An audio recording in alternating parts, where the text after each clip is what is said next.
गणगण गणात बोते. आई खूप काही करते या चॅनलमध्ये तुम्हा सर्वांचं स्वागत आहे. गेल्या दोन वर्षाच्या लॉकडाऊनच्या काळात आपण बरेच लोक घरीच केक बनवायला शिकलेलो आहे. आणि घरीच केक बनवत असताना आपल्याला नेहमी हा एक प्रॉब्लेम येतो की क्रीम कशी फेटायची, कारण प्रत्येकाजवळच क्रीम फेटायची मशीन असतेच असं नाही. चला तर मग आजच्या व्हिडिओमध्ये मी तुम्हाला दाखवणार आहे घरीच विदाऊट मशीन क्रीम कशी फेटायची. ही आजपर्यंतची सगळ्यात सोपी पद्धत आहे. सगळ्यात पहिल्यांदा आपल्याला क्रीम रूम टेम्परेचरला आणायची आहे. त्यासाठी साध्या पाण्यामध्ये पातेल्यात एक अर्धा तास आधी तुम्ही क्रीम काढून ठेवा आणि क्रीम रूम टेम्परेचरला आल्यानंतर ती फेटायला घ्या. आणि क्रीम फेटायला घेताना एखाद्या पसरट भांड्यामध्ये क्रीम फेटायला घेऊ नका, तर एखाद्या खोलगट पातेल्यामध्ये क्रीम फेटायला घ्या, ज्याच्यामुळे तुम्हाला चांगला इफेक्ट येईल.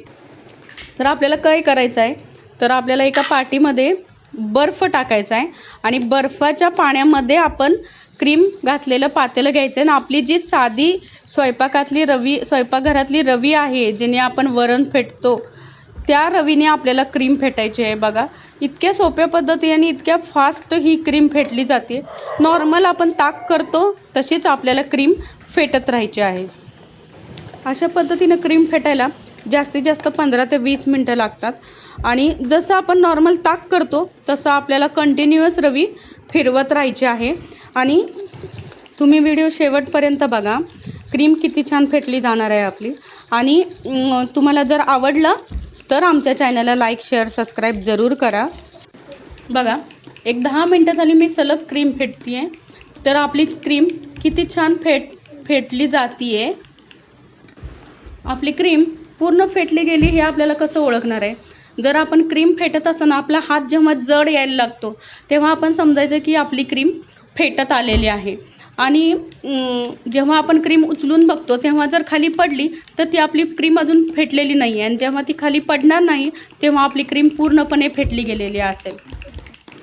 बघा, आपली क्रीम किती छान फेटली जाते. आपण एवढीशी क्रीम घेतली होती, त्याचं पूर्ण पातेलं भरत आलेलं आहे जवळजवळ, पण अजूनही आपली क्रीम फेटली गेलेली नाही, कारण ती थोडीशी पातळ आहे. अजून एक 5 ते 10 मिनटामध्ये आपली क्रीम पूर्णपणे तयार होणार आहे. बघा, आता आपली क्रीम पूर्णपणे फेटली गेलेली आहे. बघा, ती खाली पडत नाही आहे. मी पातेलंसुद्धा पालतं करून तुम्हाला दाखवते. ती खाली पडत नाही आहे, याचा अर्थ आपली क्रीम केकसाठी तयार आहे. चला तर मग मी तुम्हाला या क्रीमची छान फुलं काढून दाखवते. कोनमध्ये माझ्याकडे एक ही अशी पायपिंग बॅग आहे, ज्याच्यामध्ये मी क्रीम भरून त्याच्यापासून तुम्हाला छान फुलं काढून दाखवणार आहे. ती क्रीम पायपिंग बॅगमध्ये भरत असताना सुद्धा खाली गार पाण्यामध्येच ग्लास ठेवायचा आहे. बघा, किती सोप्या पद्धतीने आपली क्रीम फेटली गेली आहे आणि छान फुलंही त्यापासून येतात आहे काढायला आपल्याला. जर तुम्हाला नक्की ही प्रोसिजर करून बघा.